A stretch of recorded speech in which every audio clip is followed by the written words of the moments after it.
Well, hello there. I am slowly getting better. It's what day is it? It's September something, the 12th. So it's been a month.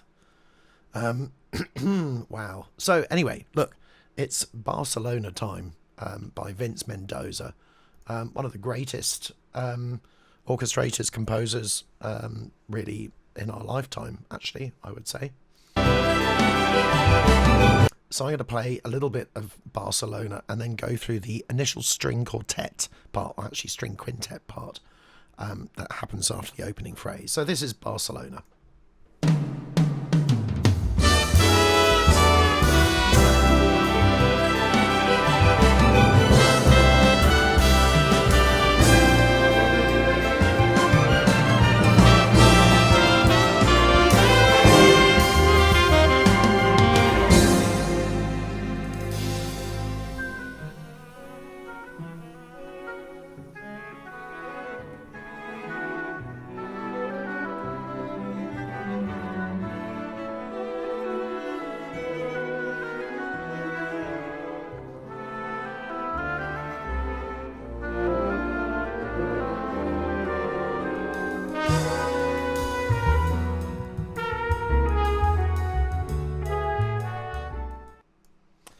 What an amazing opening, and so surprising to go from like a completely full orchestra. And in the case of Barcelona, by the way, this is taken from the amazing, fantastic book called Jazz Scores and Analysis, Volume 2, Strings and Other Things by Richard Lawn. Absolutely superb, and it's so gracious of those composers to actually share their scores with us, because it's incredibly rare to get sort of proper jazz scores, unless you work in the industry. Almost impossible to get hold of these arrangements and charts. So it's a real pleasure to be able to sort of, go through it all and, print it all out and kind of, transcribe it and things. So I just thought it might be helpful just to talk about strings a little bit. And also the quintet texture, which is really surprising after that huge sort of orchestral opening. If you're interested, it's 2 flutes, oboe, full saxophone section, including bari, horns, 4 trumpets, 4 trombones, timp, glock, harp, electric guitar, acoustic bass, drum set, piano, strings, including contrabass as well. So it's huge. But there's so much in this, and there are 2 different things really. The first thing is to do with voicing, and the second thing to do is with just string technique, really. And it's interesting, having looked at the parts, getting that instead of a bunch of semibreves is such a pleasure to play, and also the fact that it's quite languid. The style of music, it's not attacked. Those accents are accented, but they're not attacks. You don't sort of really scrunch them up at all. And there's definitely a sort of mood to this as well. And an amazing musical flow to it too. So we've got really interesting little fragmented melodic bits, which appear all over the place. Sorry about that. Which I find really appealing and really interesting. And really sort of classic things. So the first thing to point out is this cello pits, as the viola plays the same note. So they share that attack. Well, we've also got harp in here. I haven't actually included the oboe and various other things either, just because I think it just distracts from the main thrust of what I wanted to talk about, which is sort of string technique. So I'll attempt to play it sort of on the piano, really. So it's almost like, imagine the sustain on a piano with a pedal, which might be a sort of particular sort of figuration that you might get in a jazz piano piece, or just the piano part. So the way it's orchestrated is that's what's sustained, and then we get the little sort of pulse at the top, which are in fourths. And actually what I did is I went through all of this to think about how many fourths and fifths are there between the bass and the next third voice, the upper part. And he does write a lot of quartal quintal voicing.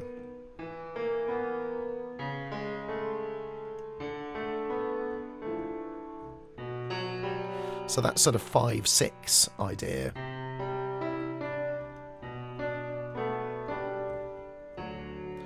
And eventually, when it gets sort of more tonal, it's more sort of consonant, sort of fifths. Then we get into 7/6.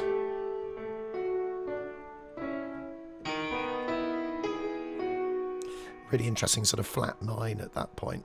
But it's so fleeting. So it's prepared, sound, and resolved, basically.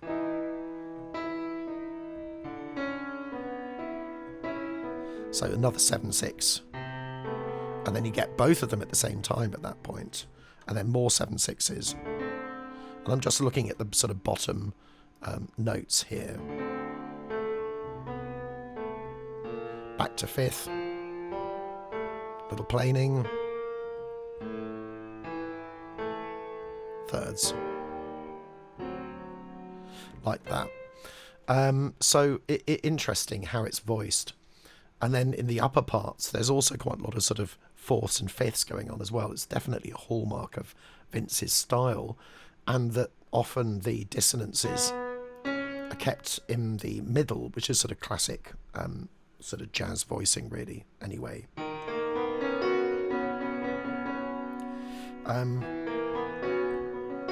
So that's sort of fourths and then seconds.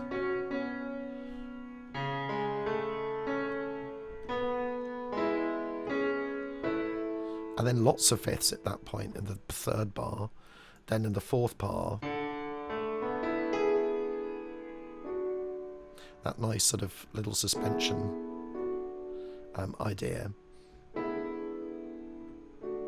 where you've got that upper triad of E. And often they're in a sort of second inversion type sort of idea. So you creating space at that point.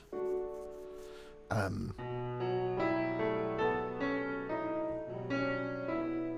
it's really interesting the way he sort of uses this contrapuntally is classic. So we're leaping from a consonance to a dissonance, and then it goes to a consonance, then to a dissonance, which is sort of prepared, and consonances in jazz, fourths are consonances. And then another second, a mild dissonance to another consonance, then a mild dissonance to another consonance, dissonance consonant, then a fourth, fifth to a sixth as well, so very consonant at that point. So there's always a mixture and variety of things which are sort of scrunches, little rubs, and then things which are a little bit more open. So here. And of course, because strings are tuned in fifths, apart from the double bass, which is tuned in fourths, it's sort of really, it's very resonant sounding. So even in just the note performer sort of version of this.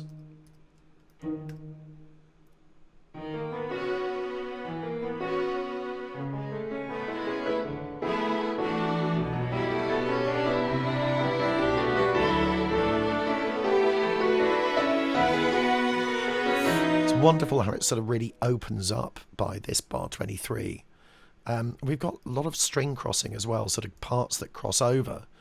So for example, if you look at that cello part and all the other parts really, they're all sort of cascading into each other.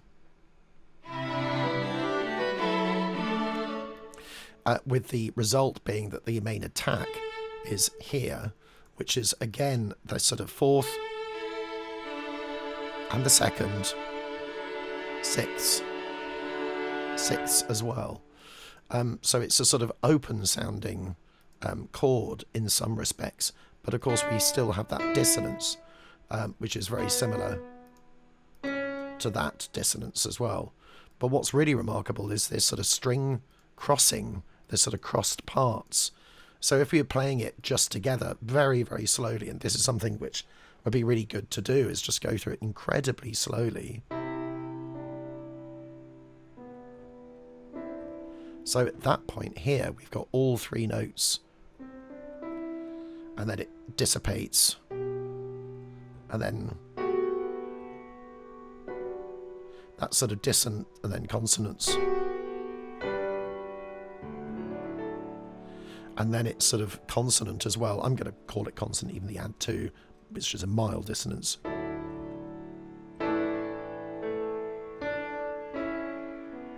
And it draws attention to these lovely sort of quaver lines, which really sort of stem from, I guess, here,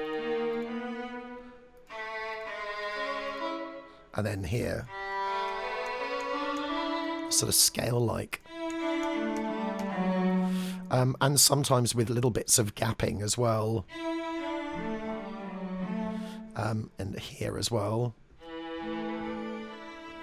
little arpeggiated effects, which really sort of stand out. So, you know, going back right to this, I'll try and find the right place for it if I can. Here we go.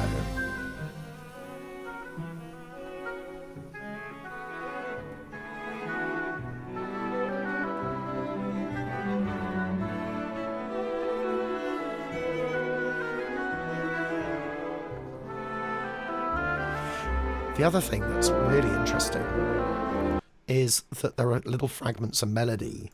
So here we've got the second violin, which is this sort of not so great on note performer, but really sort of beautiful, just scale sound.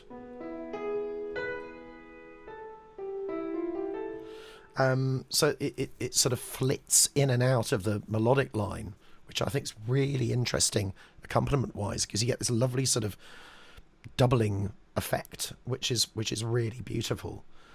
Interesting enough, it feels quite attacked, that bit, like that. But it's a beautiful line, and it's something that cellists would love to play, which is actually a bit more awkward for the first violin to do because of the string crossing from C on the G string to G on the D string. And there's no other way of doing it. I suppose you could probably play the G just about the very large stretch with your 4th finger, but then you have problems going from that all on the G string, which would sound very peculiar. And also the fact that it's slurred as well. So I wonder whether that was done to here to sort of draw attention to the E, because there's no reason why they couldn't have just done that. Da, da, dee, dee, da, dee, da. So he does like, you know, sometimes sort of creating arpeggiated effects or chordal effects in the same part, which I find, again, really interesting. You could probably spend hours and hours just studying this one piece. There's so many little fine details. So this sort of mixed timbre. We've also got it here. So where it goes to G, it starts on the G, so it doesn't do that. And maybe other composers might have done that, or arrangers. And of course, he's arranged this all himself. Interesting enough, I was listening to a podcast or a vodcast with Vince recently, who says that instead of sketching these days, he just writes straight into Sibelius or Dorica or whatever it is, which I find quite amusing, and also a relief that, you know, if you do that, it doesn't necessarily mean that you lose the sort of connectivity with your work, your dots. So it's quite interesting. Everybody has a different way of working, of course, and that might evolve over time, but I quite like that. It's quite fun. So yeah, and just in terms of individual parts as well, I know I sort of mentioned this before, it's always makes sense.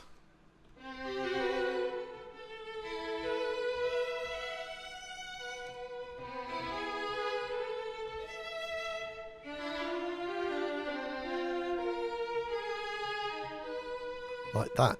So, you know, it sounds quite discordant when you play it just on its own, but when everything joins in, you get this lovely sort of smooth sound, and very different from let's say, a sort of classical string quartet type of texture. You know, there's no sort of chugging away in the viola and second violin, and there's much more homogeneity between all of the parts. You get sort of moments of brief block chordal homophony, for example, in that bar here, which is appealing. So here the dissonant is there between the sort of fourth and third voices. And it's just a sort of standard, I guess, sort of inversion.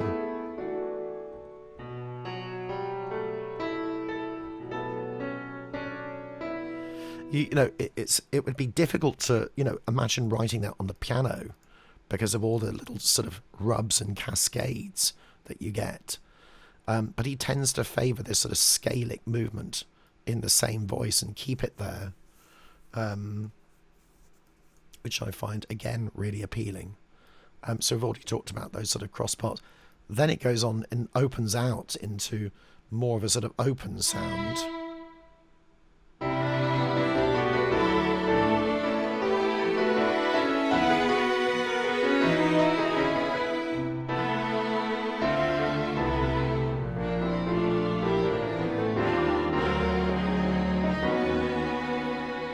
Really remarkable, really lovely. For some reason that did that, which is a bit strange. There we go. And yeah, so we've got at this point sort of lots of these sort of add four types of sound. What I've done is I've just done sort of basic, very, very basic, not supposed to be jazz chords, but literally what the notes are, sort of more analytical, I guess.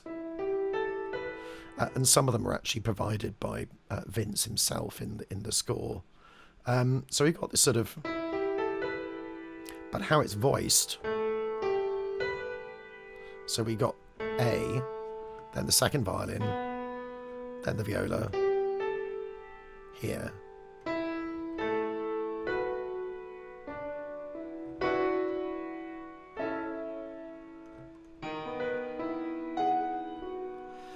Which is really remarkable. I love that sort of flat nine. It's the sort of a void tone, but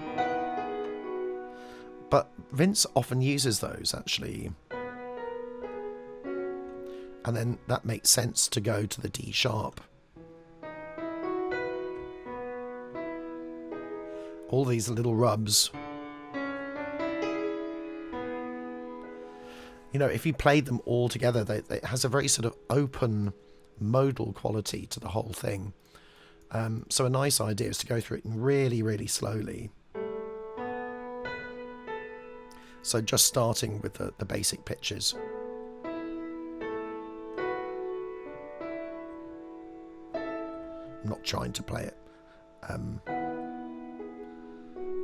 accurately necessarily.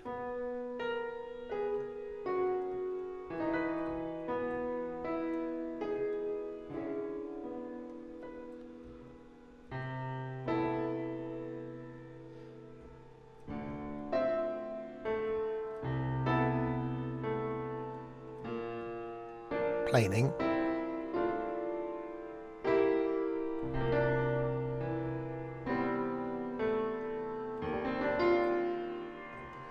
And then here.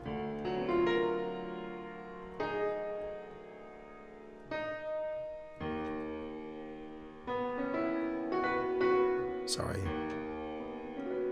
Really interesting sort of sound at that point, and it's very jazz at that point. Sorry about the noise in the background. There's drilling going along. I've had it for about the last 3 months. Nothing we can do about that, I'm afraid. So there we go. So we do get little bits of planing as well. Also, all of these sort of really interesting textures. And you'll also notice the bass part as well often just provides that little bit of colour with sort of downbeats, occasional sort of offbeats as well. So on the beat here.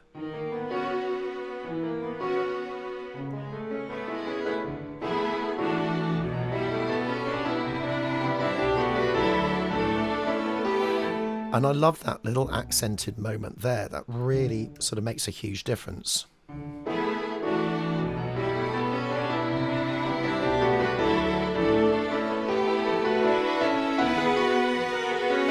And also, we can really sense the phrasing as well.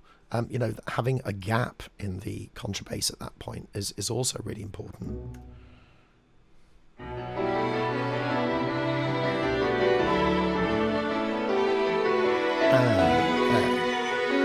And there's a real sort of sense of flow and direction as well. We've got this beautiful sort of, again, sort of slightly arpeggiated melody going up. So again, I'll just choose a piano sound.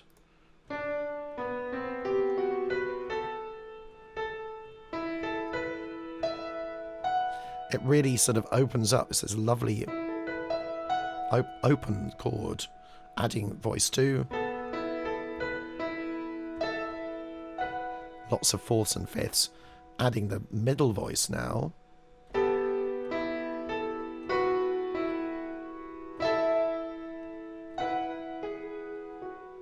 Like that. And then the last voice. Sorry, my sight reading is terrible.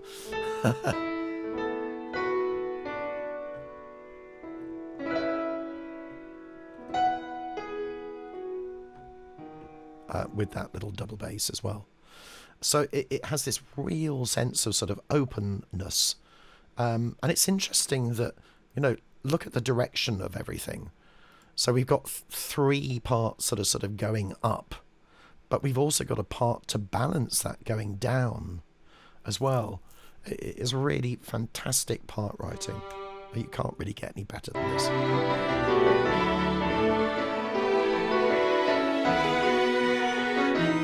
And really, you know, there's a balance here. So here in the second violin. And then we get this reply, which is an almost imitation of this line here. So we've got those little moments of imitation. Sort of, you know, another sort of arpeggiated effect between that bar and this bar here. Can't really see it there, but there we go. So again,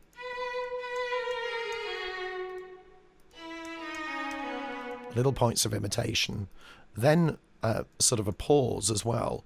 Let's see that in effect. So I'm interested in bar 25 at this point, in the all effect.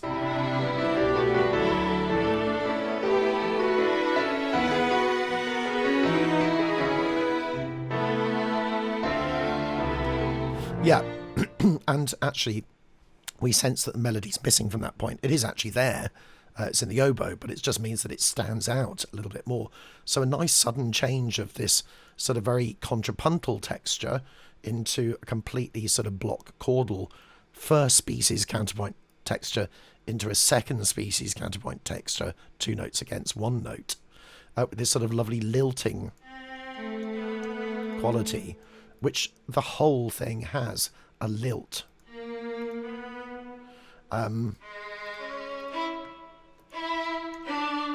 This sort of lilt.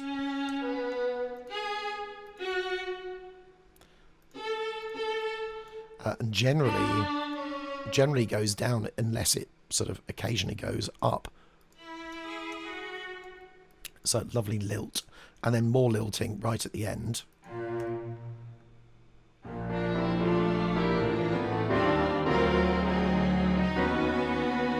What amazing voicing at that point as well.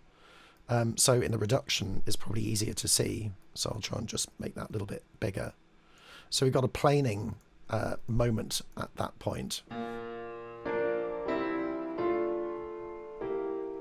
Then it goes down. Notice a really nice false relation between the B flat there and then a B natural at that point. So B flat there, but then B natural immediately juxtaposed. So we get that little moment of dissonance as well, or seeming dissonance. Go back to piano.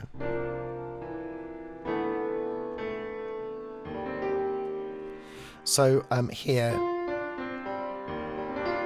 you know, a nice appealing pianistic shape at that point. You know, if you put your thumb on the G, So it spans the 7th, and we got these really nice sort of 4ths as well. I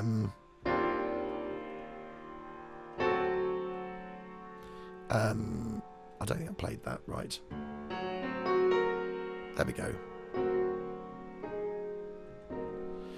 So just going from there, and then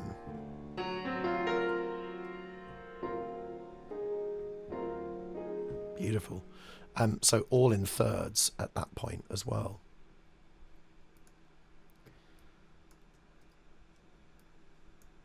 Yeah. So let's just take the first and second violins.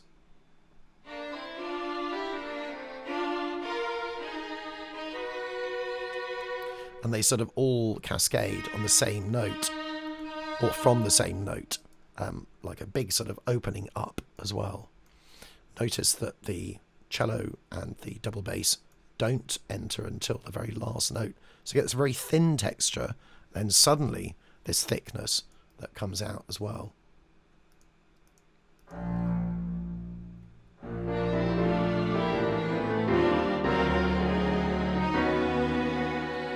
The other thing that you can do with this sort of idea is when you copy some of the music, which you should do just to transcribe it to learn, take out one of the parts and see what difference it makes.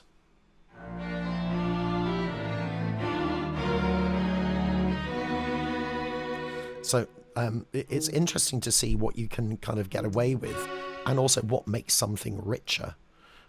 So let's sort of take out the second violin.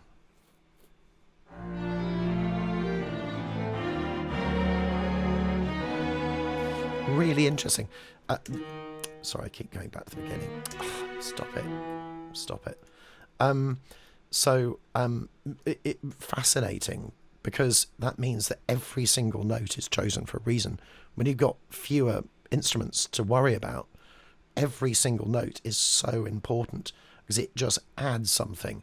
But it's interesting that just the cascade of the outer parts really is incredibly well balanced in terms of counterpoint.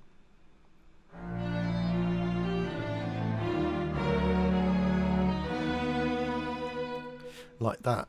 So we're starting off with consonances. Again, I'm going to just choose a piano sound just because it's a bit more pleasant. So I'm just playing the bass part, the top part at this point.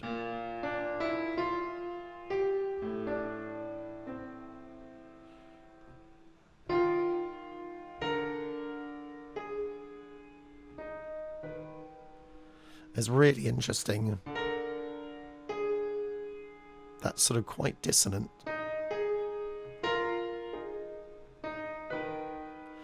Now with the cello part,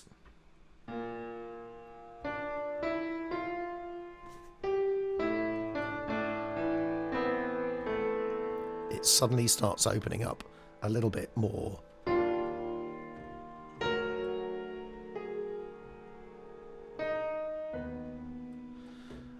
So interesting to see what parts, what roles they have in terms of things like guide tones, for example.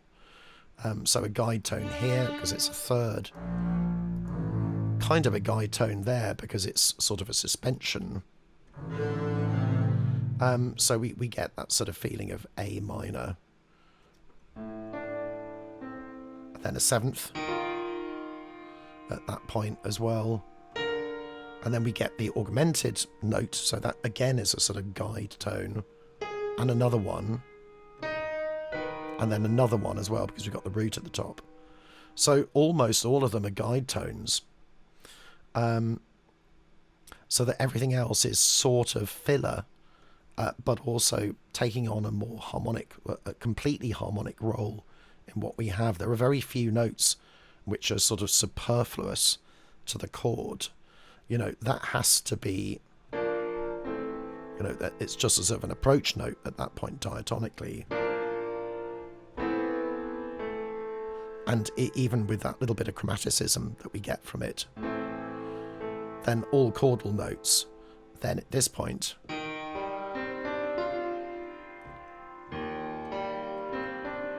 so I should play the octave lower, all chord notes,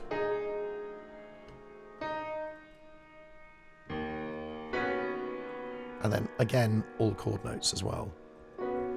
Interesting that he calls that B with a D sharp, but actually it's a B add 2 with a D sharp because of that C sharp here. Notice that little rub. So there are often sort of scalic features in Vince's work, which are then, made into sort of openness as well. Again, something which is a feature of his style. But of course, I'm not a jazzer, so you probably know far more than I do about it. I just find it a really interesting exercise in how to write really, really interesting string parts. You know, there's so much going on. There's the harmony that's going on vertically, but there's also a lot going on linearly as well, horizontally. Just the upper parts on themselves.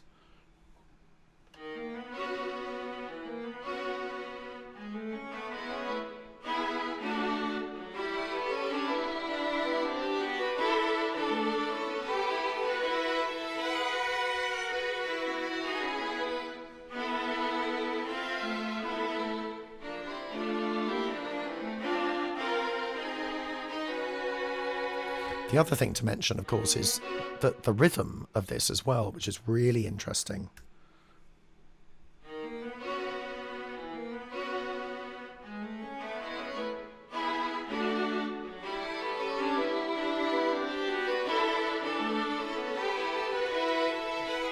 So there are moments of flow. So, for example, that's a moment of flow where there's less accented rhythm.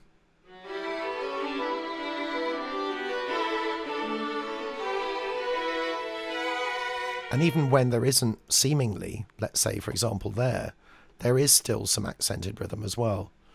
And we get this sort of nice flam type effect. It's strange because in one of the jazz counterpoint things I'm reading at the moment, it says to avoid it. But actually it's all over the place, in this idea where you get this sort of cascade, I guess, in quavers. Which is sort of accented half a beat away, which actually in the counterpoint book it says to avoid, but and I'm not sure I agree with that, but there we go. Hence I never did that sort of course. But it's just interesting rhythmically. So again, just those parts. Let's add in the cello part at this point.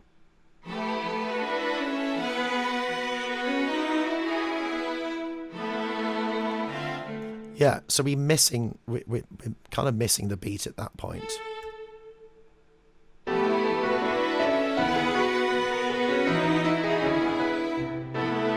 Yeah, we really need that to be there.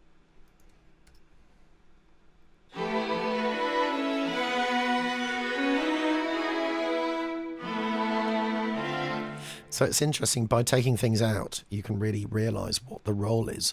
It's both a rhythmic roll and a harmonic roll because of the descending bass line. That should be with C in the bass. So again, not wholly accurate chord symbols. So let's just go from here with the bass this time.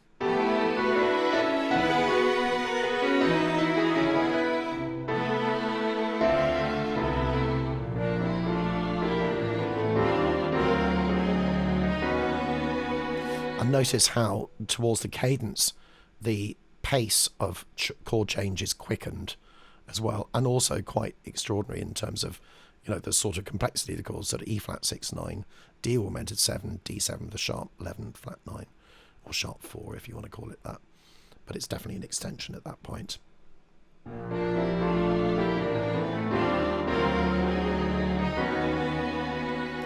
Like a little splashes of colour. I always think of Vince's work almost like a sort of Mondrian painting, where if you don't, or a Kandinsky painting rather, where if you kind of miss the splashes sometimes, but everything has its place and things are just chosen, notes are chosen very, very specifically. It must take him ages to write this sort of work. Or it would certainly take me ages to write it anyway. So hopefully a fascinating insight into some of Vince's string writing and voicing, and I hope you've enjoyed it.